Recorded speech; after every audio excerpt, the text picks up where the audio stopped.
নমস্কার, আমি অর্ণব। ধরুন আমি আপনি আমরা মানুষরা আমরা কিছুটা জিন দিয়ে তৈরি, যা আমরা বাবা মায়ের থেকে বা পূর্বপুরুষদের থেকে পেয়ে থাকি, আর বাকিটা তৈরি স্মৃতি দিয়ে। মানুষ যা যা জানে, যে যে অভিজ্ঞতার মধ্যে দিয়ে যায়, তাই দিয়েই তাদের ব্যক্তিত্ব গঠন হয়। খারাপ স্মৃতি তার আত্মবিশ্বাস ভেঙে দিতে পারে, আর ভালো স্মৃতি তাকে অনুপ্রেরণা যোগাতে পারে। আচ্ছা, তাহলে বলুন তো, সেই মানুষটার কি হয় যার কোনো স্মৃতিই নেই? কোনো এক ফাইন মর্নিং সে একটা ক্লিন স্লেটে পরিণত হয়ে ঘুম থেকে উঠল। যে অভিজ্ঞতা সঞ্চয় করে সে বড় হয়েছে, সব ভুলে গেছে সে। কিসে তার ভয়, কিসে তার ভালো লাগা, কখন তার রাগ হয়, কোন কথাটা ভাবলে আগে বুক চড়িয়ে কষ্ট নেমে আসত, সব ভুলে গেছে সে। আমাদের আজকের গল্পে আছেন এমন একজন শিল্পী যার প্রাণ ছিল ছবি আঁকা। একটা দুর্ঘটনার পর তিনি আঁকতেও ভুলে গেছেন। মর্মান্তিক, তাই না? তার স্মৃতি কি কখনো ফিরে আসবে? তার যে প্রেমিকা নিজের জীবনের সমস্ত কিছু ছেড়ে তার পাশে এসে দাঁড়িয়েছে, সে কি পারবে তার স্মৃতি ফিরিয়ে আনতে? আসুন শুনে নেওয়া যাক। শুরু হচ্ছে আমার আজকের নিবেদন, সুলেখা সান্যালের লেখা গল্প নির্লজ্জ।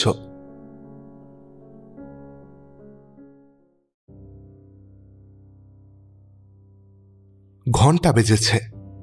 অরুণার ডাক পড়ল অফিস ঘরে। বিমল এসে বসে আছে সেখানে। এক হাঁটু কাদামাখা, মুখ শুকনো আর চিন্তাক্লিষ্ট। দেখলে বোঝা যায় বেশ বড় রকমের দুঃসংবাদ না থাকলে কলকাতা ছেড়ে হঠাৎ সে এমন করে ভরা বর্ষায় এই গ্রামের 3 মাইল রাস্তা কাদা ভেঙে হেঁটে হেঁটে আসতো না। কিন্তু সে দুঃসংবাদটা কতখানি হতে পারে, নিঃশব্দে বসে থাকা বিমলের মুখের দিকে তাকিয়ে আন্দাজ করা গেল না। বাসায় এসে সে প্রথমে বলে, কাপড় চোপড় গোছাও, আজই যেতে হবে। তোমার ছুটির ব্যবস্থা অফিস থেকে করিয়ে নিয়েছি। ফ্যাকাশে মুখে অরুণা বলে, কি হয়েছে খুলে বল না আমাকে। তুই কি সুনীলের কোনো দুঃসংবাদ দিবি? আমি যে কদিন আগেই ও চিঠি পেয়েছি, একটা বড় ছবিতে হাত দিয়েছে, লিখেছে। অরুণার জল ভরা দু চোখের ব্যাকুলতা দেখে বিমলেরও এবার চোখ ছলছল করে ওঠে। সত্যি খবরটাই সে দেয়। রেস্টুরেন্টের দোতলা সিঁড়ি থেকে পড়ে গিয়ে মাথায় আঘাত লেগেছে। ভিতরে কি হয়েছে বোঝা যাচ্ছে না, কিন্তু জ্ঞান হওয়ার পরও সব ভুলে গেছে, কাউকে চিনতে পারছে না, এমনকি ওর মাকেও না। সে কথা শুনে একটা আর্ত চিৎকারকে অতি কষ্টে দমন করে কাঠের মতো শক্ত হয়ে দাঁড়িয়ে থাকে অরুণা। এখানকার পরিবেশে সে কাঁদতে চাইলেও পারবে না। সবাই তাকে সহানুভূতি জানাতে এসেছে বিপদের খবরে। ফলে বিমলকেই শেষ পর্যন্ত শক্ত হতে হয়। বাক্স গোছানো থেকে শুরু করে 3 মাইল কাদা ভেঙে আসা ক্লান্ত দেহ নিয়েই আবার অনেক ভাড়া কবুল করে একটা ভাঙা ঘোড়ার গাড়ি পর্যন্ত জোগাড় করে ফেলে সে। গাড়িতে উঠে সে বলে, ছি, লেখাপড়া জানা শিক্ষিতা মেয়ে তুই, এমন করে ভেঙে পড়বি? আরে কি করে ওর সামনে গিয়ে দাঁড়াবি? তাহলে সহ্য করবি কি করে? অথচ সুনীলের মাকে দেখলাম জানিস, এক ফোঁটা চোখের জল ফেললেন না, শক্ত হয়ে মাথার কাছে বসে আছেন কদিন। বিস্ফারিত চোখ তুলে অরুণা বলে, সত্যি কাউকে চিনতে পারছে না ও? আমাকেও পারবে না? না না বিমল, তুই দেখিস, আমি দাঁড়ালে ঠিক চিনতে পারবে। বিমল খানিকটা অন্যমনস্ক হয়ে জানলা দিয়ে তাকিয়ে থাকে বাইরে। অরুণার যন্ত্রণাকাত দৃষ্টি সে সহ্য করতে পারে না। গাড়ি চলার তালে তালে অরুণার মাথাটা মাঝে মাঝে অসহায়ভাবে গাড়ির দেওয়ালে ঠকে যাচ্ছে। মাঝে মাঝে কি ভেবে ঠোঁট কেঁপে কেঁপে উঠছে তার কান্নায়। একসময় খানিকটা শান্ত হয়ে বলে, কেউ শত্রুতা করে ওকে ফেলে দেয়নি তো বিমল? কি জানি, ওর কাছ থেকে তো একটা কথাও বার করা গেল না। সুনীল ছাড়া কে আমাদের সন্দেহ ঘোচাবে বল? বিজয় এসেছিল হাসপাতালে দেখতে, সেও তাই বলছিল। বিজয় ও খবর পেল কি করে? বারে, বন্ধুর খবর পাবে না কেন? ওকে কি তোর সন্দেহ হয় নাকি? অরুণা চুপ করে থাকে। বিমল বলে, আহা, তাতে বিজয়েরই বা কি লাভ বল? তুই যোগে বিয়ে করবি না তা তো ও জেনেই গেছে।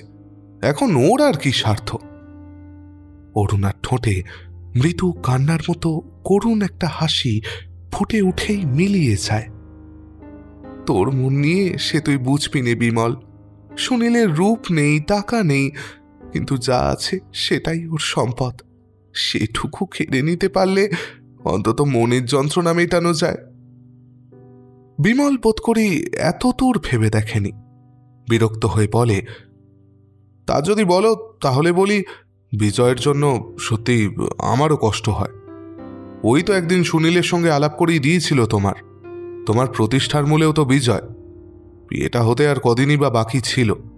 অর্থ, মান, সম্পদ সবই তো তোমার জন্য সে উৎসর্গ করেছিল, সবই তোমার হতো। মাঝখান থেকে গোলমাল হয়ে গেল। লোকে জানলেও সত্যিই মিথ্যে অনেক কিছু, আর জবাবদিহি করতে করতে প্রাণ গেল আমার। অরুণা চোখ মুছে বলল, মানছি, তো সব কথা আমি মানছি, কিন্তু মনের সঙ্গে আমিও তো কম লড়াই করিনি বিমল, সে তো তুইও জানিস।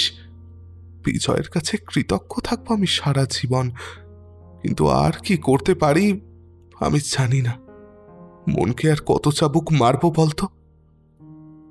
তার অসহায় চোখ দুটোর দিকে তাকিয়ে বিমলের মায়া হলো এবার। কয়েক ঘন্টার মধ্যে কি পরিবর্তন হয়ে গেছে মেয়েটার চেহারায়! একটা ভয়ঙ্কর কষ্ট ওকে ভিতর থেকে খুঁচিয়ে মারছে যেন। ওর পিঠের ওপর একটা হাত রেখে বিমল বলে, আচ্ছা, তুই সুনীলকেই বা এত কষ্ট দিস কেন বলতো? তোর নানা রকম অস্থিরপনায় ওর মতো ট্যালেন্টেড ছেলেটার কি দশা করেছিস তুই? যখনই তোর কথা জিজ্ঞেস করি, ওর কান্নার মতো মৃদু হাসিটা দেখলে আমারই যেন কান্না পায়। সেদিন সন্ধ্যাবেলা জ্ঞান ফিরে এসে যখন তাকালো, মুখের ওপর ঝুঁকে পড়ে বললাম, সুনীল, আমি অরুণাকে আনতে যাচ্ছি। চোখ দিয়ে জল গড়িয়ে পড়ছে অরুণার। মুছে ফেলে বলে, কি বলল? কি আর বলবে, কি যেন একটা বোঝার চেষ্টা করেও পারল না। কাউকে যে চিনতেই পারে না, অথচ চিনবার চেষ্টা করছে ভিতর ভিতর। পার্থ চিৎকার করে অরুণা বলল, আর বলিস নে বিমল, আর বলিস নে। তোদের কাছে কথা বলেনি, কিন্তু ওর অরুণাকে কাছে পেলে কথা বলবে। ওকে কথা আমি বলাবই। ওর বলা প্রত্যেক কথা আমার কাছে মুক্তোর মতো দামি হয়ে জমা আছে। তোরা কিচ্ছু জানিস নে, আমি নিজে কথা বলে ওকেও বলাবো। তারপরের রাস্তাটুকু কেউ আর কথা বলে না। স্টেশনে এসে গাড়ি থেকে নামতে নামতে অরুণা বলে, বিমল, কি সত্যি কথা বল, ও কি বাঁচবে না? বিমলের কান্না পায়। মুখ অন্যদিকে ফিরিয়ে বলে, বাঁচবে। তবে কিসের ভয়? ভয় কিসের সে কথা অরুণা যদি এখনো না বুঝে থাকে, তবে বুঝিয়ে আর মিথ্যা আঘাত দিতে চায় না বিমল। সে চুপ করে থাকে। কিন্তু সমস্ত বিস্মৃতি কাটিয়ে বিদ্যুৎ চমকানোর মতো আসল কথাটা মনে পড়ে যেতেই থমকে দাঁড়ায় অরুণা। বিমল? বিমল চুপ করে থাকে। বিমল, ও যদি কথা বুঝতে না পারে, বাইরের সব কিছুকে ভুলে গিয়ে থাকে, তবে ও আঁকবে কি করে? সুনীল আঁকবে কি করে বিমল? ঠিক এই কথাটাই আশঙ্কার বিষয় বিমলেরও।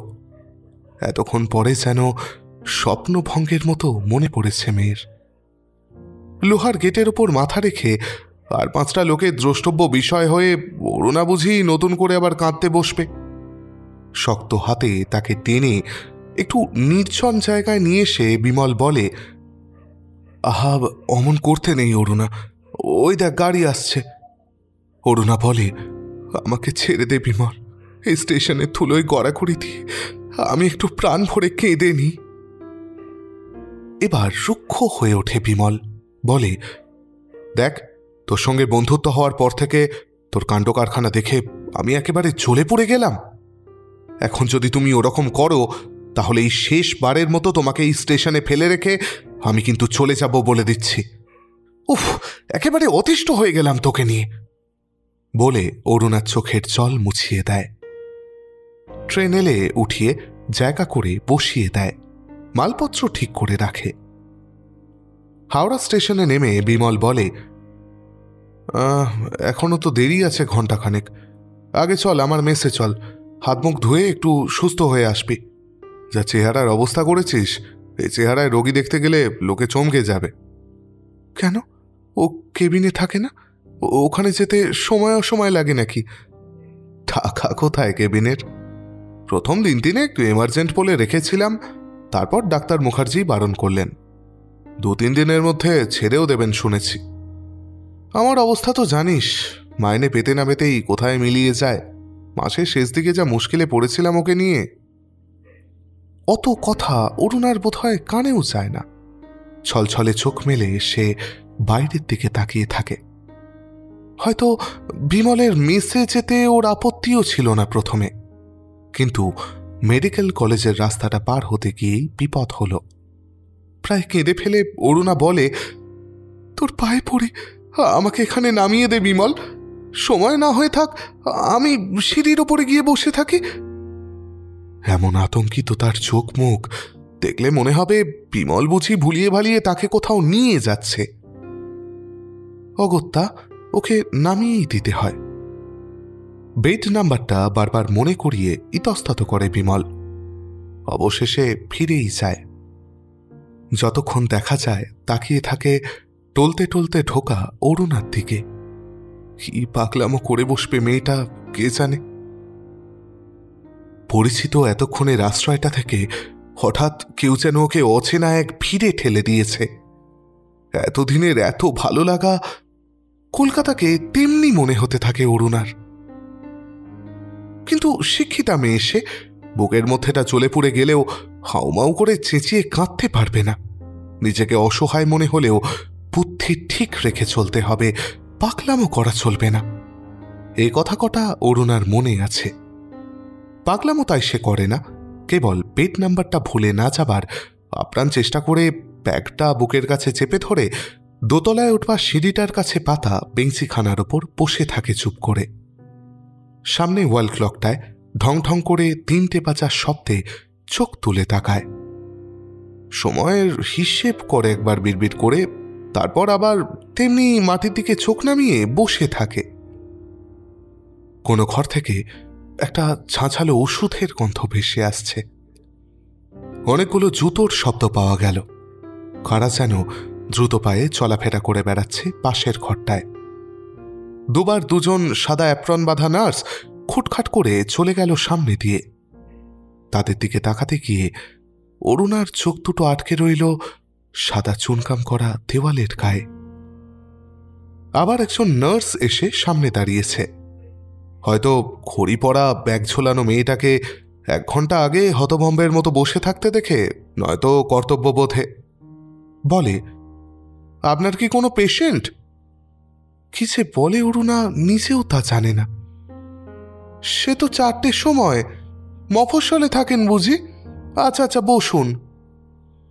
এখানে বোধহয় বসবার নিয়ম নেই, হয়তো ময়লা কাপড় পরা ঘেঁয়ো বোকা কোনো বউ কি মা হলে এখানে বসতে দিতই না ওরা। বাইরে একটা অ্যাম্বুলেন্স কার এসে থেমেছে। স্ট্রেচারে করে বয়ে নিয়ে চলেছে আর যন্ত্রণায় চিৎকার করছে রোগী। সুনীলকে ওরা হয়তো এমনি করেই নিয়ে এসেছিল। হাসপাতাল হলে কি হবে, কি গোলমাল চারপাশে। কোথা থেকে মাঝে মাঝে তীক্ষ্ণ চিৎকার ভেসে আসছে। বুকের মধ্যে কেমন করে উঠছে সে তীক্ষ্ণতায়। মাঠটার মধ্যে দিয়ে ছোটাছুটি চলাফেরার বিরাম নেই। থামিয়ে রাখা উচিত জেনেও যেন থামিয়ে রাখা যাচ্ছে না গোলমালকে। প্রচেষ্টা হয়তো আছে, কিন্তু কাজ হচ্ছে না। মাঝখানে পাশে খসখস করে কিসের একটু শব্দ হয়েছিল। অরুণা ঘাড় ফিরিয়েও দেখেনি। এবার হঠাৎ চোখে পড়ে নিঃশব্দে বসে আছেন সাদা থান পরা একজন মহিলা। কি এক ভাবনায় তিনিও স্থির। পাথরের মতো দেওয়ালটার দিকে তাকিয়েছিলেন এতক্ষণ। এবার মৃদুকণ্ঠে জানতে চান, তোমার ঘড়িতে কটা বেজেছে মা? 3:30। একটু লজ্জিত মুখে দেওয়ালের ঘড়িটার দিকে তাকালেন তিনি। এটা তো ঠিকই আছে, তবে আমি ভেবেছিলাম বুঝি দেরি হয়ে গেল। আসলে হাসপাতালের এই ঘড়িগুলোকে আমার কিছুতেই বিশ্বাস হয় না। মনে হয় 4টে বাজায় ওরা দেরি করে, আর 6টা বাজায় তাড়াতাড়ি। কথা শেষ করে ম্লান একটু হাসেন তিনি। তুমিও দেখছি আমার মতো আগে এসে বসে আছো। কে আছেন তোমার? সন্দিগ্ধ দৃষ্টিতে অরুণার সিঁথির দিকে একবার তাকিয়ে নিয়ে বলেন, নিকট আত্মীয় কেউ বুঝি? অরুণা মাথা নাড়ে। কি যেন বোঝবার চেষ্টা করে চুপ করে থাকেন একটু সময়, তারপর আবার কথা বলেন। হাসপাতাল এক হৃদয়হীন জায়গা মা। এখানে সবাই যেন যন্ত্র হয়ে গেছে। পরশু রাত পর্যন্ত ছেলের কাছে থাকবার অনুমতি পেয়েছিলাম, ভয় ছিল বলে। কাল থেকে আর থাকতে দিলে না, বলে ভালো আছে, কাছে থাকবার দরকার নেই। কিন্তু ভালো যে কত। হঠাৎ সেই মুহূর্তে জুতোর শব্দ করে বিমল এসে হাজির। আরে মাসিমা যে, অরুণার সঙ্গে আলাপ হয়ে গেছে তাহলে? যাক, ভালোই হয়েছে। বিদ্যুৎ পৃষ্ঠের মতো দুজনেই দুজনের দিকে ফিরে তাকায় এই মুহূর্তে। মহেশ্বরী বলেন, তুমি অরুণা? অরুণা অস্ফুটে বলে, হ্যাঁ মা। তারপর এক মুহূর্ত আর কথা নেই। মহেশ্বরী তীক্ষ্ণ দৃষ্টিতে তাকিয়ে আছেন তার দিকে। কি যেন আন্দাজ করে নেবার চেষ্টা করছেন। একটা বিরক্তি আর বিস্ময়, সন্দেহ আর অবিশ্বাস তার দুচোখ জুড়ে ছড়ানো। দুটো ঠোঁট কুঞ্চিত হয়ে রয়েছে। অরুণার সারা শরীরে সে দৃষ্টি কি যেন খুঁজে খুঁজে বেড়াচ্ছে। অরুণা বুঝতে পারছে মাহেশ্বরী ওকে দেখে খুশি হননি, খুশি হতে পারছেন না। ঘড়িতে ঢং ঢং করে 4টে বাজার শব্দে মুহূর্তে সচকিত হয়ে উঠেছে এখানে ওখানে জমে থাকা আগ্রহী মানুষগুলো। ঘড়ির শব্দটা তাদের যেন ছুটিয়ে নিয়ে চলেছে। মাহেশ্বরীও উঠে দাঁড়ালেন, কিন্তু একবারও আর পিছন ফিরে তাকালেন না, ডাকলেন না অরুণাকে। দ্রুত পায়ে সিঁড়ি দিয়ে উঠে চলে গেলেন। বিমলের মুখটা কালো হয়ে গেছে লজ্জায় মাহেশ্বরীর ব্যবহারে, কিন্তু অরুণার মুখ দেখে ধরা যাচ্ছে না। ও যেন সব অনুভূতির বাইরে স্থির পাথরের অনড় মূর্তি। বিমল বলে, যাবি না? যন্ত্রচালিতের মতো অরুণা চলে তার পিছনে পিছনে, যেন এখানে আসার উদ্দেশ্যটাই ওর মনে নেই। ক্লান্ত বসা দুই চোখ, এলোমেলো চুলে ঘেরা মুখ আর ফোলা চোখ দেখলে প্রকৃতিস্থ মনে হয় না মেয়েটাকে। দোতলায় উঠতেই কার যেন একটা আর্ত কান্না ফেটে পড়েই চাপা পড়ে গেল। কোনো প্রৌঢ়ার বুক ফাটা কান্না। অরুণা হঠাৎ থমকে দাঁড়ায় মাঝ রাস্তায়। বিমল বলে, দাঁড়ালি যে? আরে ওই তো সুনীলের বেড। সুনীল! হঠাৎ ধনুক থেকে ছিটকে বেরোনো তীরের মতো এ বেড ও বেডের মধ্যে দিয়ে ছুট লাগায় অরুণা। হয়তো বুকের ওপর আছাড় খেয়েই পড়ত, কিন্তু শুয়ে থাকা স্থির শান্ত মূর্তিটার সামনে গিয়ে সে হঠাৎ থমকে দাঁড়ায়। মহেশ্বরী বসে আছেন পাশের টুলের ওপর। নিচু হয়ে দুই জলভরা চোখ সুনীলের বোঝা চোখের ওপর রেখে অরুণা এতক্ষণ পরে ক্লান্ত দীর্ঘ নিঃশ্বাস ফেলে।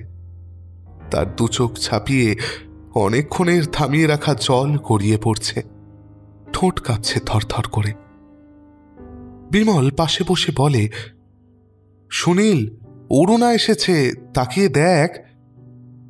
বোঝা চোখ দুটো আস্তে আস্তে খুলে সুনীল একবার শূন্য দৃষ্টিতে তাকায়। বিমল আবার মুখের ওপর ঝুঁকে পড়ে। অরুণাকে দেখেছ? চিনতে পারছো না? দেখো, তোমার মা এসেছেন। বার কয়েক খুব ধীরে ধীরে উচ্চারণ করে সুনীল, মা। তারপর অর্থহীন একটা হাসি হেসে একটু চুপ করে থাকে। অরুণা হঠাৎ ফুঁপিয়ে ওঠে, আমি যে ওকে কথা বলাবো বলেছিলাম বিমল, এ কি হলো? বিমল বলে, দেখ, মুখ্য মেয়েদের মতো কাঁদিস নে বলছি। প্রচণ্ড একটা শক পেয়েছে ব্রেনে। এত সহজে তার এফেক্ট যাবে ভেবেছিস? কাঁদবেন না মাসিমা। আচ্ছা, আপনারা বসুন, আমি দেখছি, ডাক্তার মুখার্জির সঙ্গে দেখা করে আসছি। আবার নিস্তব্ধতা নেমে এসেছে, যেন কথা বলবার সব প্রসঙ্গ চিরকালের মতো ফুরিয়ে গেছে। মাঝখানে সুনীল চোখ বুজে পড়ে আছে, দুপাশে দুজোড়া চোখ উদ্বেগ কাতর দৃষ্টি মেলে তাকিয়ে আছে সেই মুখের দিকে। হঠাৎ চোখ উঠিয়ে অরুণার দিকে তাকিয়ে মহেশ্বরী আবার মাথা নিচু করেন, হাত দুখানা কোলের ওপর জড়ো করেন একবার, আবার কোল থেকে নামিয়ে রাখেন। কিছুতেই যেন তার শান্তি নেই। সুনীল এবার চোখ খুলে তার দিকে তাকিয়েছে। মুখের ওপর ঝুঁকে পড়ে মহেশ্বরী তার অস্ফুট বলা কথাগুলো শুনবার চেষ্টা করেন, কিন্তু ভালো বুঝতে পারেন না। সমস্ত দ্বিধা ছেড়ে এই প্রথম মহেশ্বরী অরুণার সঙ্গে কথা বলেন। শোনো তো, কিছু বুঝতে পারো নাকি দেখো। অরুণা মুখের ওপর ঝুঁকে পড়ে বলে, কিছু বলবে? কিছু বলছো সুনীল? কথা শোনবার আগ্রহে তার চোখ দুটো জ্বলে উঠেছিল, এবার সেখানে জল টলটল করে। বিমল ফিরে এসেছে। সে চিন্তিত মুখে বলে, ডাক্তার মুখার্জি তো কালই ওকে রিলিজ দেবেন বলছেন হাসপাতালের চিকিৎসা ওর হয়ে গেছে, এখন নাকি ওর অন্য ট্রিটমেন্ট দরকার। বলছেন জ্ঞান ওর ফিরবেই, তবে তাড়াতাড়ি হতে পারে, দেরিও হতে পারে, সেটা সম্পূর্ণ ট্রিটমেন্টের উপর নির্ভর করছে। Mental hospital. বিমলের মুখের কথা শেষ হওয়ার আগেই, মহেশ্বরীর কথা বলবার আগেই ফুঁপিয়ে উঠে অরুণা নির্লজ্জের মতো, মেন্টাল হসপিটাল কেন বিমল? ও কি পাগল হয়ে গেছে যে সেখানে দিতে হবে? বিমল বলে, না, কিন্তু মাসিমার পক্ষে ওকে সামলানো। বিমলের সে কথাও শেষ করতে দেয় না অরুণা। চোখ মুছে জেদি গলায় বলে, কেন আমি নেই? আমি কি এসেছি ওকে ফেলে চলে যাব বলে? বলে কিন্তু বিমলের নিরাশ মুখের দিকে তাকিয়ে। সঙ্গে সঙ্গে সারা মুখ পাংশু হয়ে ওঠে অরুণারও, মাহেশ্বরীর রুক্ষ কুঞ্চিত দৃষ্টির কথা স্মরণ করে। যত পাগলামি করুক, তার চেয়ে এখনো এতখানি দাবি করবার অধিকার হয়নি। মহেশ্বরী নিঃশব্দ, তীক্ষ্ণ দৃষ্টিতে তাকিয়েই সেটা যেন বুঝিয়ে দিতে চাইছেন তাকে। ওদের হঠাৎ টেনে নামানো নিস্তব্ধতার সামনে আস্তে আস্তে মহেশ্বরীর ঠোঁট দুটো কেঁপে ওঠে। আস্তে আস্তেই বলেন, সুনীল বাড়িতেই থাকবে। কখন 6টার ঘন্টা বাজতে শুরু করেছে বুকের মধ্যে কাঁপিয়ে।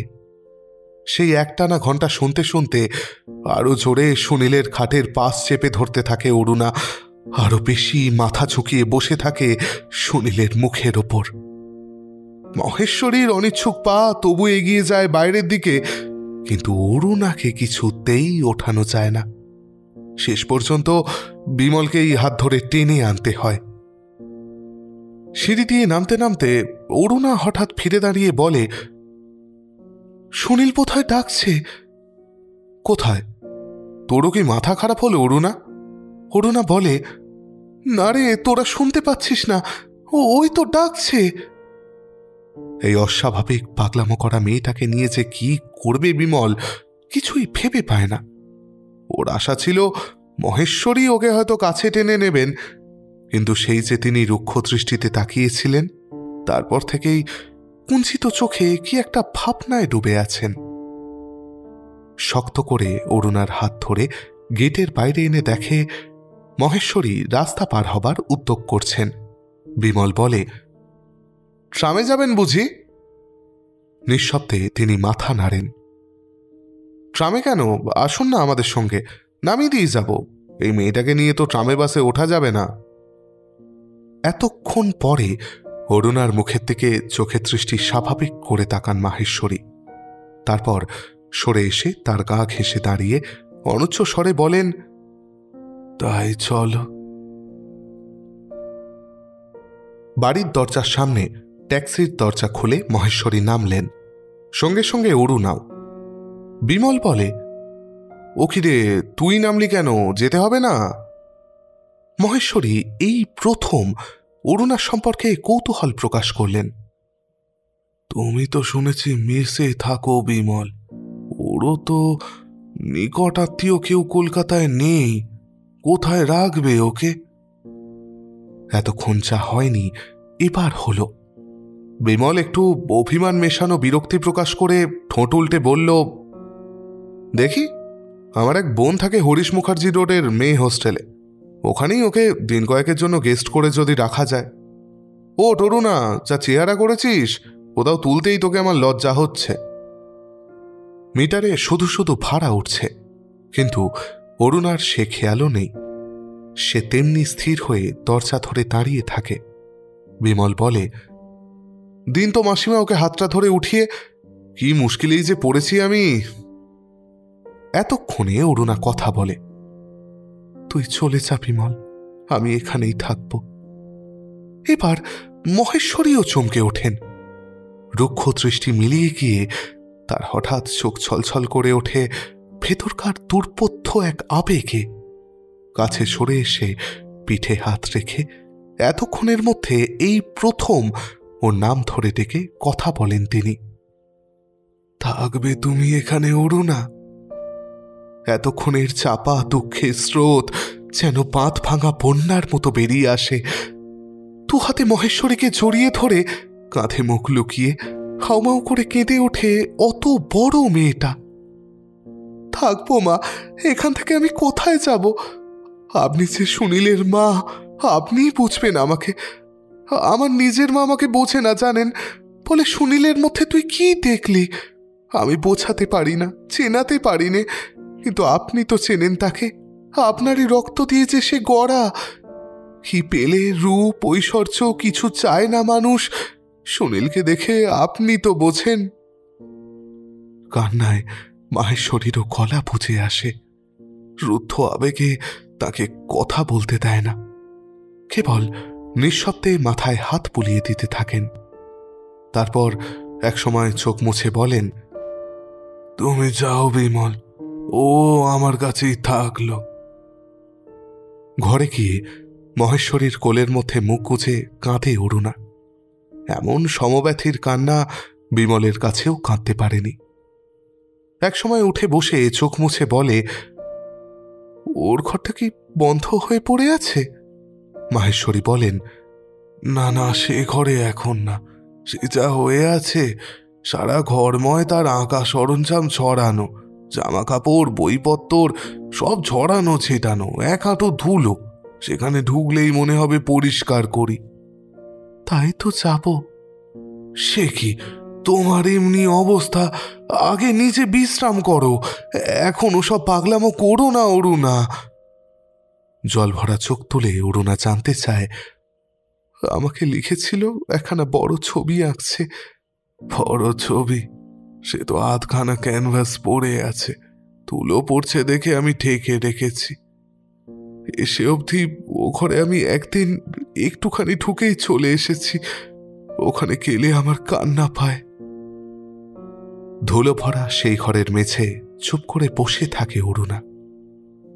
আধখানা আঁকা ছবিটার ঢাকনা খুলে এক দৃষ্টে তাকিয়ে থাকতে থাকতে দু চোখ ছাপিয়ে কখন তার জল নামে আর অস্ফুটে বিড়বিড় করে, তুমি কি সত্যি আর আঁকতে পারবে না সুনীল? আমার হার হবে। তারপর কি মনে করে নিজেই আবার চোখের জল মুছে ফেলে কোমরে কাপড় জড়িয়ে ঘর ছাড় দেয়। মাহেশ্বরীর ঘরের বাক্স খুলে চাদর বার করে আনে, দরজা জানালার পর্দাগুলোকে খুলে ঘরের কোণে ফেলে দেয়। মাস চারেক আগে সেই নিজের হাতে ওগুলো লাগিয়ে দিয়ে গিয়েছিল। পরদিন সকালে মহেশ্বরী উঠবার আগেই বেরিয়ে পড়েছে অরুণা। ফিরে আসে অনেক বেলায় এক রাশ মালপত্র নিয়ে। রিক্সা থেকে নামে নানা রকমের রঙের কৌটো, তুলির বাক্স আর আঁকবার সরঞ্জাম, কাপড় চাদরে বোঝাই বোঝা, বোঝাখানেক রজনীগন্ধা, অনেকগুলো ভালো ছবি। মহেশ্বরী উদ্বিগ্ন মুখে বসেছিলেন, বকতে থাকেন ওর কাণ্ড দেখে। অরুণা হাসে, বারে, এগুলো কি কাজে লাগবে না? ও রঙগুলো দেখেছেন, কম দামি বাজে রং। তার বাঁ হাতখানার দিকে চোখ পড়তেই মহেশ্বরী বলেন, দেখি এদিকে এসো তো। ঘড়ি কই তোমার? ছিল না? না, ছিল তো, আমি স্পষ্ট দেখেছি। এ কি, সোনা চুড়ি ডান হাতে একটা কেন? এ কি কাণ্ড তোমার অরুণা? অরুণা সে কথা কেবলই চাপা দেওয়ার চেষ্টা করে। আসলে টাকা ছিল না হাতে। আপনি ভাবছেন কেন অত? চাকরিতে আমার অনেক টাকা পাওনা হয়ে আছে। আগে সুনীল না আগে ঘড়ি? ও কেমন আছে আগে বলুন। বিমল আসেনি? আজ ছেড়ে দেবে, 4টের সময় বিমলা আসবে।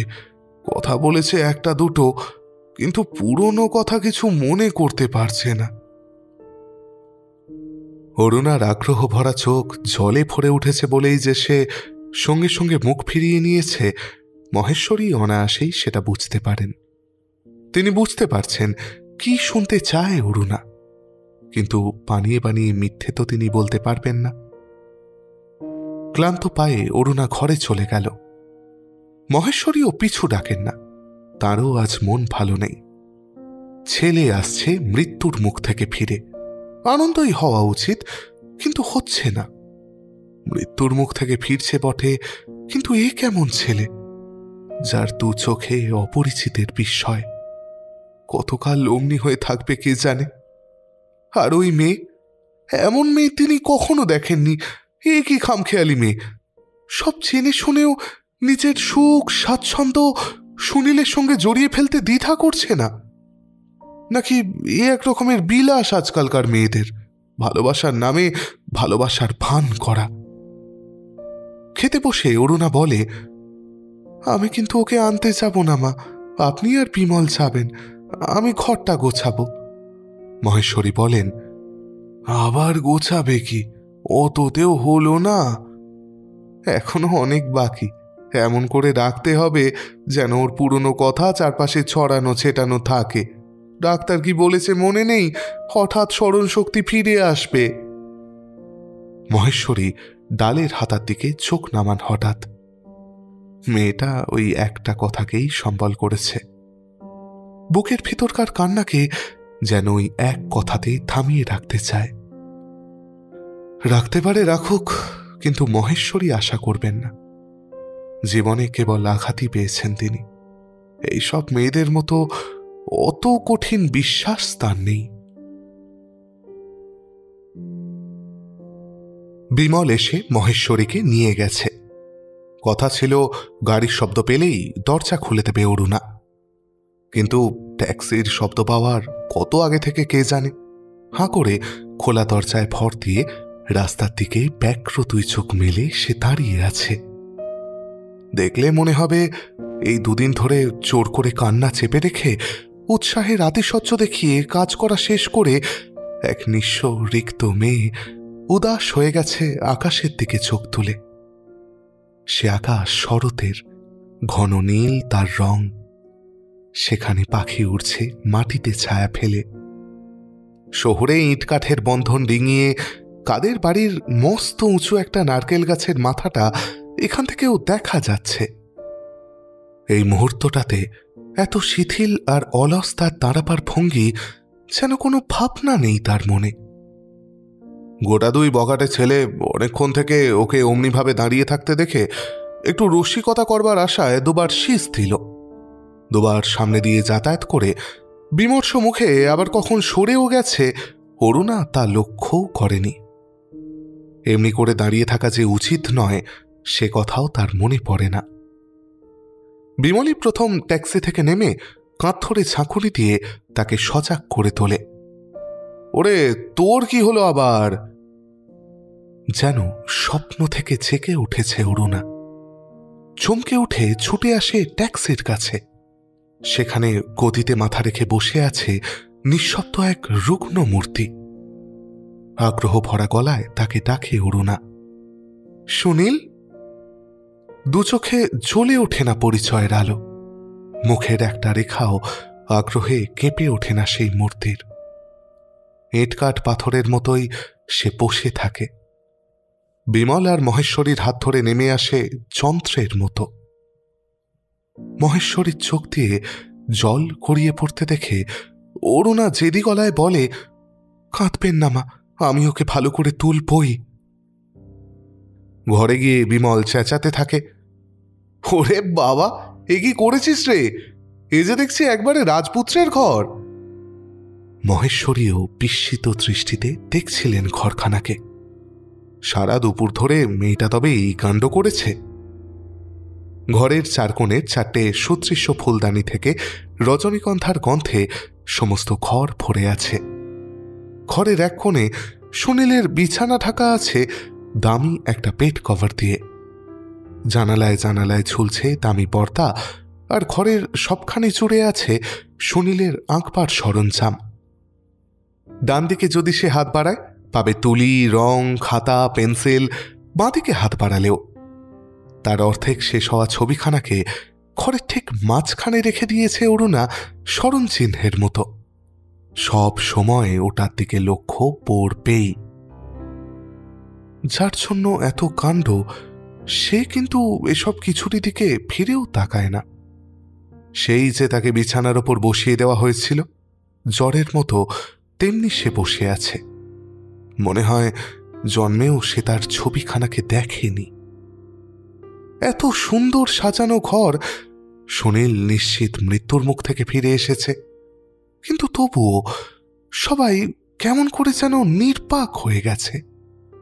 বিমলের মতো হাসি খুশি মানুষের চোখ পর্যন্ত ছলছল করে উঠতে চায় এই পরিবেশে। অনেকক্ষণ পরে নিস্তব্ধতা ভেঙে দেয় বিমল নিজেই। অন্ধকার হয়ে আসা ঘরে খুট করে সুইচ টিপে আলো চালিয়ে দিতেই নীলাভ আলোয় সারা ঘর ভরে ওঠে।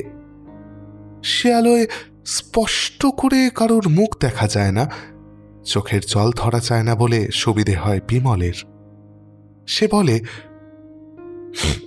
আমি এবার যাই মাসিমা, কাল সকালে আবার আসবো। অরুণা রইল, আপনার তো আর কোনো ভাবনাই নেই।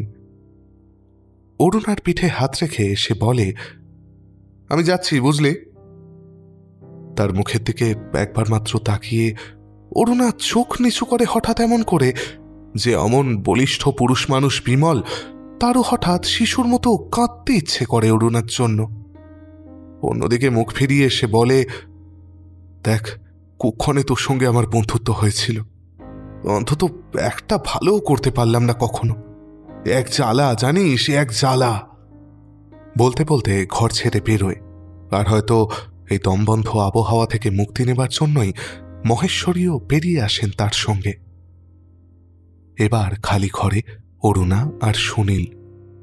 যেন এতক্ষণ লোকজন থাকায় নববধূর লজ্জা ছিল, এবার কেটে গেছে। এমনিভাবে অরুণা দরজা হঠাৎ বন্ধ করে দিয়ে বসে থাকা মূর্তিটার কোলের মধ্যে মুখ গুঁজে দেয়। কাঁদে না, ফিসফিস করে বলে, তুমি আমাকে চিনতে পারছো না? সত্যি করে বলো তো, নাকি আমাকে কষ্ট দেবার জন্য ইচ্ছে করে এমন করছো? এতটুকু শব্দ করে না সুনীল, কেবল ভারী যেন কৌতুকের চোখে তাকিয়ে থাকে তার বুকে মাথা রেখে ছটফট করা অচেনা একটা মানুষকে দেখে। দু হাতে তার মুখটা আলোর দিকে তুলে ধরে অরুণা বলে, এবার ভালো করে দেখো আমাকে, সত্যি চিনতে পারছো না? সত্যি? আচ্ছা, কেমন করে পড়ে গেলে গো তুমি? একটু নড়ে ওঠে সুনীল, কি যেন একটা অস্ফুটে বলেও, কিন্তু সে কথা বোঝা যায় না, কেবল ঠোঁট কেঁপে উঠে থেমে যায়। অরুণা সে মুখের দিকে তাকিয়ে হঠাৎ কেঁদে ফেলে এবার, যেন যেন সত্যিই তার আশা ছিল সুনীল কথা বলবে। হঠাৎ সুনীলের ফ্যাকাশে ঠোঁটের ওপর অধীর আগ্রহে নিজের ঠোঁট চেপে ধরে। যদি সে স্পর্শে চমকে ওঠে সুনীল, যদি হঠাৎ অরুণাকে তার মনে পড়ে যায়, কিন্তু চমকায় না কেউ। অনুভূতিহীন একটা স্পর্শে অরুণার এবার হতাশ নিঃশ্বাস পড়ে। ছোট শিশুর মতো হাত ধরে সুনীলকে বিছানায় শুইয়ে দিয়ে নিঃশব্দে কাঁদতে থাকে। তারপর বাইরে থেকে দরজা বন্ধ করে মহেশ্বরীর ঘরে গিয়ে চুপ করে বসে থাকে তার পাশে। একবার জিজ্ঞাসু দৃষ্টি তার মুখের উপর ফেলে মহেশ্বরীও চুপ করে থাকেন। ইলেকট্রিকের স্পষ্ট আলোয় অরুণার মুছে ফেলা চোখের জলের দাগ তখনও কালে স্পষ্ট হয়ে লেগে আছে। এ যেন সময়ের সঙ্গে পাল্লা দিয়ে নিস্তব্ধ হয়ে থাকবার প্রতিযোগিতা। সুনীলের মুখে তার চিঠিতে কতবার তিনি এই মেয়েটির নাম শুনেছেন, অথচ চাক্ষুষ দেখাটা হয়েছে অদ্ভুত এক পরিস্থিতিতে। সেখানে কুণ্ঠা সংকোচের পথ ছিল না। দুঃখ আর হতাশার নগ্নতার মধ্যে দুজনের পরিচয়। সুনীলের দুটি পরম শুভাকাঙ্ক্ষী আত্মীয়। তিনি তো মা, নিজের রক্তের জিনিস সুনীল। যেমন হয়েই আসুক, কাছে টেনে নিতেই হবে, চোখের জল চেপে সহ্য করতে হবে নিঃশব্দে। কিন্তু লেখাপড়া জানা, শিক্ষিতা, উপার্জনক্ষম এই মেয়েটা, ও কেন তার দুঃখের ভার হাসি মুখে সহ্য করছে? কেন অনিশ্চিত এক ভবিষ্যতের আশায় নিজের সুখ স্বাচ্ছন্দ্য সব বিসর্জন দিচ্ছে? ও কি পেয়েছে সুনীলের কাছ থেকে? কি দিয়েছে ওকে তার চুপচাপ থাকা সংসার ছাড়া এই অদ্ভুত ছেলেটা? অন্য ছেলেগুলোর মতো মানুষ হলো না, নিজের বিদ্যা বুদ্ধিকে অর্থের কাজে লাগালো না বলে চিরকাল যার জন্য আক্ষেপ করে এসেছেন, সেই তার সুনীল। অরুণার সব কথাই তো শুনেছেন তিনি। নিশ্চিত সুখ, ঐশ্বর্য, রূপ নিয়ে যে তাকে আর কয়েকটা দিন মাত্র পরেই বরণ করে নিত, তাকেও ত্যাগ করে এসেছে অবহেলায়। কিন্তু এখন ওর কিসের আশা? ইচ্ছে হলো সে কথাটা একবার জেনে নেবেন অরুণার কাছ থেকে। তারই রক্তের ছেলে সুনীল, অথচ তার পরিচয় বেশি গভীর হয়ে আছে একটা সম্পূর্ণ অনাত্মীয়া মেয়ের কাছে। কিন্তু জিজ্ঞেস করতে গিয়ে লজ্জা হলো। এ কথা বলা যায় না। অরুণার দৃঢ় অন্যমনস্ক মুখটার দিকে তাকিয়ে তো আরো বেশি করেই বলা যায় না। হয়তো এই মুহূর্তে ও নিজেই ভাবছে অন্য কথা। হয়তো এক্ষুনি বলবে, আর পারবো না, আমি এবার চাই। বলবে, আমার সমস্ত আনন্দকে মেরে ফেলতে পারলাম না, এ অনিশ্চিত ভবিষ্যতের দায় নেওয়া সম্ভব নয়। যেন এক্ষুনি বলবে সে কথা। মহেশ্বরীর সমস্ত ইন্দ্রিয় উৎকর্ণ হয়ে থাকে। অরুণা ডাকে, মা। শান্ত মুখে তাকান মহেশ্বরী। তাহলেও তিনি ওকে ক্ষমা করবেন। অরুণা বলে, মা, একটা কথা বলি আপনাকে। স্বাভাবিক সময় হলে হয়তো এ কথা মুখে আনবার কল্পনাই করতাম না, কিন্তু এটা তো সে সময় নয়। আপনি তো জানেন আমাদের বিয়ে এখনো হয়নি, তবু আমাকে রাত্রে ওর ঘরে থাকতে দিতে হবে। জানি এ কথা শুনলে আপনার খারাপ লাগতে পারে, কিন্তু এছাড়া যে উপায় নেই। আমি প্রতিটি মুহূর্ত ওর কাছে থাকতে চাই। কোনো মুহূর্তে ওর হয়তো পুরনো কথাগুলো সব মনে পড়ে যাবে, তখন যে আমাকেই ওর কাছে থাকতে হবে, নইলে সে আমি সইতে পারবো না। লজ্জা বিষাদ মাখানো মুখখানা অরুণা তার দিকেই তুলে ধরে তাকিয়ে আছে। যদি আপত্তি করেন তাহলে কি করবে মেয়েটা? করা তো উচিত আপত্তি। এ যে তার চিন্তার বাইরে। তার মজ্জাগত ধ্যান ধারণা সব কি পাল্টে দিতে চায় এরা? ভ্রুকুঞ্চিত করে মহেশ্বরী মাটির দিকে তাকিয়ে রইলেন। অরুণা ডাকে আবার, মা, আমি জানি খুব খারাপ লাগছে আপনার, কিন্তু ও যদি জ্ঞান ফিরে পেয়ে আমাকে দেখতে না পায়, যদি যাক, আপনার যখন মত নেই তখন। মত? মহেশ্বরী হঠাৎ দু হাতে অরুণাকে কাছে টেনে নেয় জোর করে। তোমার চোখের দিকে তাকিয়েও আপত্তি জানাবো আমার সাথী কি অরুণা? আমার মত আছে। অরুণাকে সোজা হয়ে বসে চোখের জল মুছে ফেলতে দেখে মহেশ্বরীর বুকের মাঝখানটায় সমস্ত হতাশা ছাপিয়ে কোথাও একটুখানি কাঁটা বেঁধার মতো ব্যথিয়ে উঠল। না, একেবারেই সরে গেছে সুনীল। দুঃসাহসের নেশা লাগিয়ে দিয়ে সরে গিয়ে সে যেন পরীক্ষা করছে মেয়েটিকে। এত বড় দুঃসাহসকে মাথা পেতে নেবার জোর তার রক্তে নেই, ওরাই পারে। যেন তপস্যা শুরু হয়েছে আজ কদিন ধরে। এ ঘরে মহেশ্বরীর ঘুম হয় না। নিজের ছেলের চেয়ে বেশি ভাবনা হয় ওই পরের মেয়েটার জন্য। যখন তখন তন্দ্রা ভেঙে ধরপড় করে উঠে বসেন, তারপর গিয়ে চুপি চুপি চোরের মতো বন্ধ দরজার ফাঁকে চোখ রাখেন, কান পেতে শোনেন। আজও সুনীলের মুখের ওপর ঝুঁকে পড়ে অনর্গল বকে যাচ্ছে মেয়েটা, যেন গল্প করছে আর একটা স্বাভাবিক মানুষের সঙ্গে। মনে আছে সেই মাইলের পর মাইল হাঁটা? বুঝতে পারছি দুজনেই, কিন্তু বলতে পারছি না। আমি ভাবছি কি কুক্ষণেই তোমার সঙ্গে আলাপ হয়েছিল, আর তোমার সংকোচ আমি বিজয়ের পাকতত্ত্বা। কথা খুঁজে না পেয়ে কেবলই হাঁটছি তো হাঁটছি, কোথায় যে যাচ্ছি তা কিন্তু কেউ জানি না।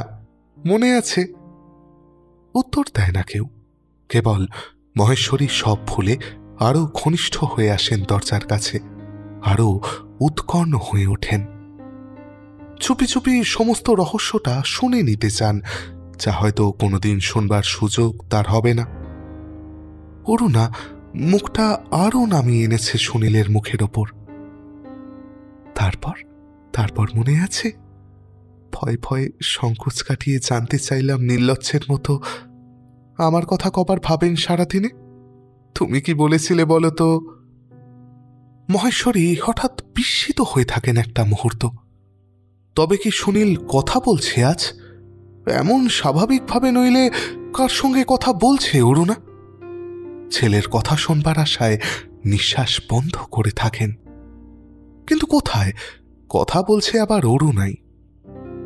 তুমি খানিক চুপ করে হাঁটলে, তারপর একসময় গম্ভীর হয়ে বললে, সে কথা বলা যায় না। কিন্তু তবু কিছুই তো চাপা রইল না, পেরেছিলে না বলে। তারপর হঠাৎ একসময় চমকে উঠে অরুণা বলল, ও তোমার ঘুম পাচ্ছে না সুনীল? আচ্ছা। শিশুর মতো মাথায় হাত বুলিয়ে তাকে ঘুম পাড়ায় মেয়েটা। নীল আলোটায় ঢাকনা পরিয়ে দিয়ে তারপর চুপ করে পাশে বসে থাকে। মা যেমন রুগ্ন শিশুর মুখের দিকে উদ্বেগকাতর দৃষ্টি নিয়ে তাকিয়ে থাকে পরম স্নেহে, হয়তো অমনি জেগে থাকে সারা রাত। মহেশ্বরী একসময় ক্লান্ত হয়ে ঘুমিয়ে পড়েন। ঘুম নামে সুনীলের চোখে, কেবল হয়তো ঘুমোয় না ওই মেয়েটাই। অদ্ভুত দুঃসাহসী এক মেয়ে। ও যে ঘুমোয় না সে কথা বুঝতে দেরি হয় না সকালে ওর চোখ মুখ দেখে। যতবার মাঝরাতে রাত গভীর হলে এসে চোখ পেতেছেন, দেখেছেন আবছা নীলাভ এক আলোয় বিনিত্র এক মূর্তি পাথরের মতো স্থির হয়ে বসে আছে সুনীলের মাথার কাছে। যখনই কান পেতেছেন শুনেছেন, তোমার এই ছবিটা তুমি চিনতে পারছো না সুনীল? তোমার কি কিছুই মনে পড়ছে না? আমাকে চিনতে পারছো না তুমি? অমনি কান্না চাপা বুকের মধ্যে থেকে বেরিয়ে আসা কথাগুলো, আগ্রহ ব্যাকুল স্বর যেন গম্ভীর রাতের নিস্তব্ধতাকে আঘাতে ভেঙে ফেলতে চায়। আলো এসে পড়েছে অরুণার মুখে। সে মুখ স্থির আর দৃঢ় ছিল এতদিন, কিন্তু আজ এই মুহূর্তে হঠাৎ কেমন যেন বিচলিত দেখাচ্ছে ওকে। হঠাৎ ছটফট করে ওঠে অরুণা, খাট থেকে নেমে মাটিতে বসে পড়ে। ভেঙে পড়া মানুষের মতো দুহাতে মুখ ঢাকে। তার উচ্ছ্বসিত কান্নার শব্দ ভেসে আসে, আর সেই শব্দে দরজার এপাশে কখন নিঃশব্দে মহেশ্বরীর কাল পেয়ে চল করায়, কখন এক সময় নিঃশব্দে সরে যান তিনি কান্নার শব্দ গোপন করবার জন্য। এ ঘরে এসে শব্দ করে কাঁদেন অন্ধকারে বসে বসে। চোখের জল ফুরিয়ে গেলে ভূতের মতো বসে থাকেন চুপচাপ অনেকক্ষণ। হতাশায় আর তিক্ততায় ছেয়ে গেছে তার মন। ছেলে তার ভালো হবে না, আর এ কথা মা হয়ে তিনি বুঝতে পারছেন, আর ওই মেয়েটা বোঝে না। রাত জেগে ও কার সেবা করে চলেছে? মেয়েটা কি পাগল হয়ে গেছে? না, অরুণাকে এবার বোঝাবার দরকার হয়েছে। এবার সুনীলকে কোনো মেন্টাল হসপিটালে দিতেই হবে, আর পাগলামো করা চলবে না পাগল নিয়ে। কি মনে করে আবার উঠে এসে ওদের ঘরের দরজায় চোখ রাখতে গিয়ে অবাক হয়ে অস্ফুট শব্দ করে পিছিয়ে এলেন সঙ্গে সঙ্গে। কেঁদে কেঁদে ক্লান্ত হয়ে কখন বুঝি মাটিতেই ঘুমিয়ে পড়েছে অরুণা, আর তার মাথার কাছে বসে আছে সুনীল, যেন এক শিশু নতুন চোখে অবাক হয়ে দেখছে পৃথিবীটাকে। দেখে মহেশ্বরী হঠাৎ নিজের ছেলেকে ভয় করতে লাগলেন। আজ আতঙ্কে বুকের ভেতর তার কাঁপতে শুরু করেছে ওই দুঃসাহসী মেয়েটার কথা ভেবে।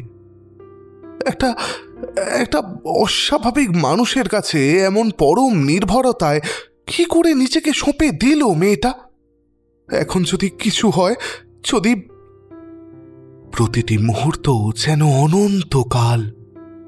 এলোমেলো হয়ে তেমনি ঘুমিয়ে আছে অরুণা, তেমনি অবাক হয়ে তাকিয়ে আছে সুনীল, আর তিনি হয়ে আছেন দরজার বাইরে নীরব দর্শক। এই মুহূর্তে ভয় ভাবনা ছাড়াও হঠাৎ নিজেকে ভারী ছোট, ভারী স্বার্থপর মনে হয় তার। হয়তো মনের কোণের কোনো এক স্বার্থপর চিন্তায় মেয়েটাকে তিনি এমন করে ছেড়ে দিয়েছেন।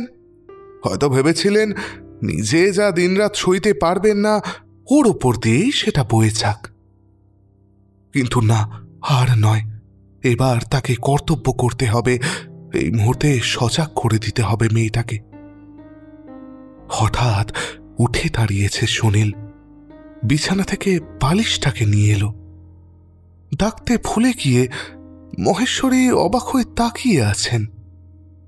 অরুণার মাথা উঁচু করে মাথার নিচে বালিশটা গুঁজে দিয়ে সরে যাওয়া গায়ের আঁচল ঠিক করে দিল সুনীল। সেই আঁচলেরই প্রান্ত দিয়ে অরুণার চোখের জলের দাগ মুছে দিল ধীরে ধীরে। ক্লান্ত অরুণা আরামের নিঃশ্বাস ফেলে পাশ ফিরে শুয়েছে, জানতে পারছে না কিছু। কেবল মহেশ্বরীর চোখ দিয়ে আবার নতুন করে জল গড়াচ্ছে। দুটো একটা পাখি ডেকে উঠেছে বাইরে, ভোর হচ্ছে। মহেশ্বরী সরে গেলেন দরজা ছেড়ে। সারাদিন ধরে যতবার দেখা হয়েছে, অরুণা কি যেন বলতে চেয়েছে মহেশ্বরীকে। ওর দু চোখে বিস্ময় আর সামান্য খুশির আভাস তার দৃষ্টি এড়ায়নি। তিনি জানেন কি বলতে চায়, কিন্তু বারে বারে কি এক কুণ্ঠায় নিজেকে সরিয়ে নিচ্ছে মেয়েটা। শেষে মহেশ্বরী নিজেই বলেন, অরুণা, কিছু বলবে আমাকে? একটুখানি চুপ করে থেকে প্রায় ফিসফিস করেই অরুণা বলে, কালকে খুব ক্লান্ত হয়ে অনেক রাত্রে মাটিতেই ঘুমিয়ে পড়েছিলাম। বালিশ টালিশ কিছুই নিইনি, আমার বেশ মনে আছে। সকালে উঠে দেখি আমার মাথার নিচে একটা বালিশ, গায়ের ওপর একটা চাদর ঢাকা দেওয়া। আপনি কি করে ঢুকলেন? ভেতর থেকে তো দরজা বন্ধ ছিল। কথা শেষ করে পরম আগ্রহে তাঁরই মুখের দিকে তাকিয়ে থাকে অরুণা। কি আশার আলো ওর চোখে জ্বলে উঠেও উঠছে না, যেন জ্বলে উঠতে ভয় পাচ্ছে। মহেশ্বরীর চোখ ছলছল করে আসে সে মুখের দিকে তাকিয়ে। খুব ইচ্ছে হয় রাতের ঘটনাটা খুলে বলতে, হয়তো তাতে লজ্জাটা তার, কিন্তু অরুণা সব ভুলে খুশি হয়ে উঠুক, মুখে রং ফিরুক এই তপস্বিনী মেয়ের। কিন্তু বলা হয় না। বাইরে কড়া নাড়ার শব্দ, বেশ সবল হাতের নাড়া পড়ছে দরজায়। সুনীল ফিরে আসার পর থেকে এমন শব্দে কেউ এবারই নিস্তব্ধতা ভাঙেনি। শব্দটা শুনে এক মুহূর্ত থমকে থাকে দুজনে। শেষে অরুণাই আগে যায় দরজা খুলতে। দরজা খুলে মুখোমুখি দেখা হয়ে যায় যে মানুষটার সঙ্গে, তাকে দেখে পাংশু হয়ে ওঠে অরুণা। কিন্তু ভালো করে কিছু বোঝবার আগেই হাসি মুখে সে অভ্যর্থনাও জানায়। আধখানা সিগারেটটা জুতোর তলায় পিষে ফেলে বিজয় বলে, তারপর কি খবর তোমার? শুনলাম চাকরি বাকরি ছেড়ে দিয়ে চলে এসেছ। দেখাটাও করলে না একবার? এত স্বাভাবিক শোনায় তার গলার স্বর, যেন মনে হয় মাঝে মস্ত একটা ব্যবধান কিছুই সৃষ্টি হয়নি। ভালোবাসার তার কোথাও যেন কেটে যায়নি দুজনের মন থেকে। তাকে বাইরের ঘরে বসিয়ে অরুণা বলে, চলে এসেছি আমি অনেক দিনই। এতদিন পর খবর পেলে বুঝি? আর দেখা করব কখন? আমি কি বাড়ি থেকে বেরোই? কেন, এক পাগলের সেবায় নিজেকে উৎসর্গ করেছ বলে? শুনে মুখের একটি পেশিও কুঞ্চিত হতে দেয় না অরুণা। ক্রুদ্ধ মনকে আশ্চর্য উপায় সংযত করে নিয়ে হাসি মুখে বলে, অমন পাগলকে সেবা করেও সুখ আছে বিজয়। ও যে মহৎ পাগল হয়েও সেটা প্রমাণ করেছে। কারণ যতক্ষণ ওর জ্ঞান না ফেরে তোমারই তো লাভ। হয়তো সত্যি কথাটা বলতে হবে বলেই পাগল সেজে রয়েছে, এমনও তো হতে পারে। সে কথা শুনে এবার বিজয়ের ফর্সা মুখ এক মুহূর্তের জন্য ফ্যাকাশে হয়ে আবার রক্তচ্ছ্বাসে ভরে ওঠে। আরও স্বাস্থ্যবান হয়েছে বিজয়, আরও সুন্দর। পোশাক পরিচ্ছদে, চেহারায় সর্বত্র তার প্রমাণ। সে বলে, একটা মোহের বশে নিজের জীবনকে নষ্ট করতে চলেছ অরুণা। সুনীল যদি সুস্থ থাকতো তবে আমার বলার কিছু থাকতো না। ঐশ্বর্য ছেড়ে গরিব আর্টিস্টকে বিয়ে করা আজকালকার মেয়েদের একটা ফ্যাশন মনে করে না হয় চুপ করে থাকা যেত, কিন্তু এক্ষেত্রে তো পারি না। একটা বিদ্রুপের হাসিতে মুখ ভরিয়ে অরুণা বলে, তুমি কি আমার অভিভাবক নাকি বিজয়, যে বাড়ি বয়ে কথা শোনাতে এসেছ? বিজয়ের চোয়াল শক্ত হয়ে আসে, তার সুন্দর চোখ দুটো দৃষ্টি একেবারে পাল্টে যায়। কিন্তু এ কথা তো ভুললে চলবে না অরুণা, যে তোমার প্রতিষ্ঠার মূলে আমি। কোথায় থাকতে তুমি আমার সাহায্য না পেলে? শুনিলে তোমার সঙ্গে পরিচয় আমিই করিয়ে দিয়েছিলাম। রাজ সেসব কথা একেবারে ভুলেছ? এত বড় বিশ্বাসঘাতক তুমি! অরুণা বলে, ভুলিনি আমি কিছুই। সুনীলের সঙ্গে পরিচয় করিয়ে দিয়েছিলে বলে তোমার কাছে সারা জীবন আমি কৃতজ্ঞ থাকব। বিজয় বলে, কিন্তু কৃতজ্ঞতা তো আমি চাই না, আমার দরকার তোমাকে। এ ছেলে খেলা আমি করতে দেবো না তোমাকে। লোকে তোমাকে দেখে কত হাসাহাসি করছে। আরে পাগলের জায়গা রাঁচি, টাকা লাগে তো আমি দিচ্ছি, কিন্তু সেও তোমার কথা ভেবেই। সুনীলকে চোখের সামনে থেকে সরিয়ে দিলেই দেখবে সব পাগলামও তোমার সেরে গেছে। হঠাৎ ছটফটিয়ে উঠে তীক্ষ্ণ গলায় অরুণ বলে, তাই বুঝি সরিয়ে দিতে চেয়েছিলে? তারপর কথা শেষ না করেই চঞ্চল গলায় বলে, আমি চাই বিজয়, সুনীল অনেকক্ষণ একা রয়েছে। তাছাড়া পাশের ঘরে আমার শাশুড়ি রয়েছেন। তোমার কথাগুলো তার কানে গেলে তিনি নিশ্চয়ই খুব একটা খুশি হবেন না। আজ তুমি এসো। বিজয়ের মুখটা অপমানে একেবারে কালো হয়ে ওঠে। হাসবার চেষ্টা করে বলে, ও সরি, তোমার শাশুড়ি আছেন না? বিয়ে না হতেই শাশুড়ি? নির্লজ্জতারও একটা সীমা থাকা উচিত অরুণা। যাক, কিন্তু যাবার আগে তোমার মহৎ পাগলকে একবার দেখে যাই।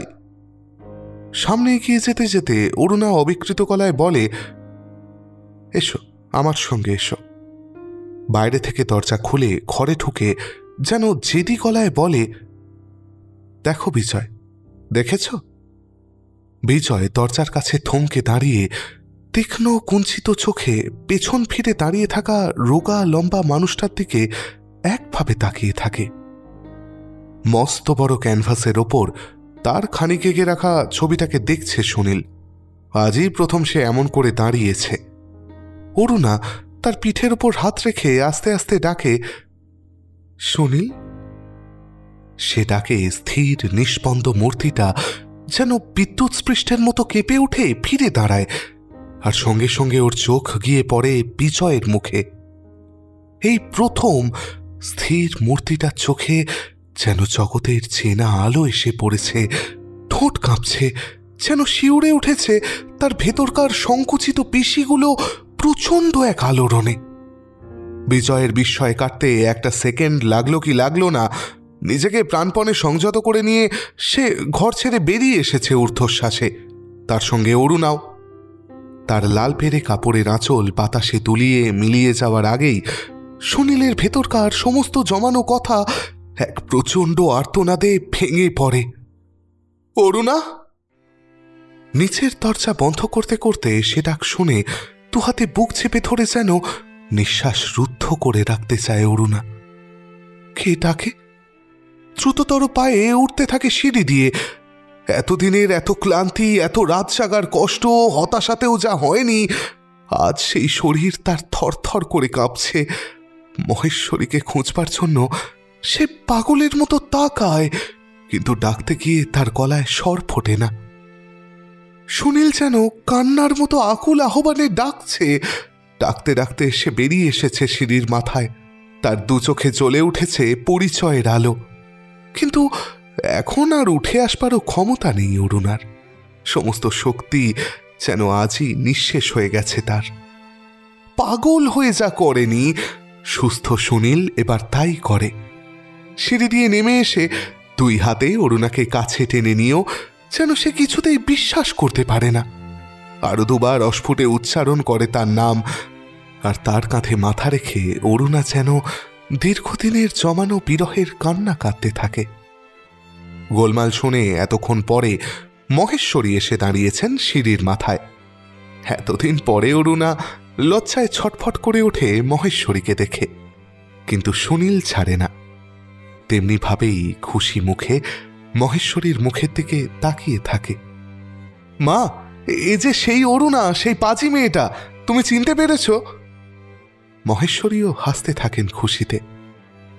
ওই নির্লজ্জ মেয়েটাই বুঝি তোর অরুণা? জানতাম না তো, আমি তো ভেবেছিলাম কি না কি। অরুণার হাত ধরে ওপরে উঠতে গিয়ে কি একটা মনে পড়ে থমকে দাঁড়িয়ে সুনীল বলে, ওটা বিজয় এসেছিল না? জানো অরুণা, ওই তো। হাত দিয়ে সুনীলের মুখ চেপে ধরে অরুণা বলে, চুপ, আমি যদি ওকে ক্ষমা করে থাকি তুমিও পারবে।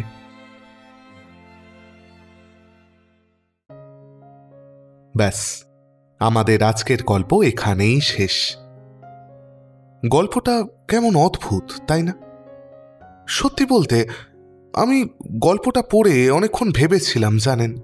মানে আপনারাও ভেবে দেখুন, সেই 1363 বঙ্গাব্দে লেখা একটা গল্প।